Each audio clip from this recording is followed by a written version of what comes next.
বাংলাদেশে কোনো দাম কমতির দিকে যায় না, ওই একদিন কমলে পরের দিন বাড়ে। কিনা তুলনায় এখন বাজার দরটা কেমন? কিছুটা কমতেছে, সবজির দাম আগে থেকে কমতেছে কিছুটা। আর অন্য প্রোডাক্ট মাংসের দাম একটু বাড়তেছে, মাংসের দাম মাঝে একটু কম ছিল, এখন আবার বেড়ে যাচ্ছে। তো একজন মাছের দাম সাধারণ হ্যাঁ, মাছের দাম বেড়ে গেছে। একজন সাধারণ জনসাধারণ হিসাবে বর্তমান সরকারের কাছে এখন তো বাজেট চলতেছে, জি জি, বাজার তো সাধারণ জনগণ হিসেবে আপনার সরকারের কাছে চাওয়াটা কি?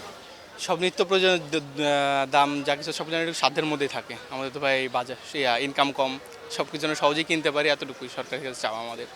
মাছের বাজারটা যেমন একটু দাম বেড়ে গেছে। এছাড়া সবজির দাম সবজির দাম আমরা আসলে ওরকমভাবে কিনি না, তো তাই জানি না সঠিক, কিন্তু একটু কমই লাগতেছে আগের চেয়ে।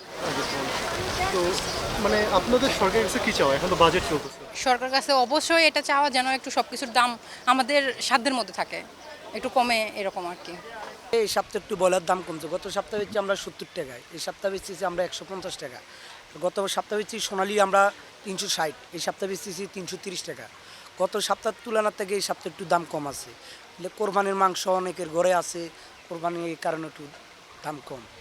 আবার বিক্রি এখন বেচা কিনা কম, সবার ঘরে কোরবানির মাংস আছে, এই কারণে একটু বিক্রি কম আমাদের।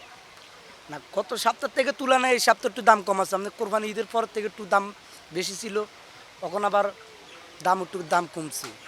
বাজেট করলে তো যদি যে বাজেট দেয় অবশ্যই তো জিনিসপত্রের দাম বাড়বে, কমবো না। আমি তো দেই না কোনো জিনিস কমতে, ওই যে একদিন কমলে পরের দিন বাড়ে। যে জিনিস একদিন 5 টাকা কমছে, এই জিনিস আবার 2 দিন পরে আবার 10 টাকা বাড়ছে।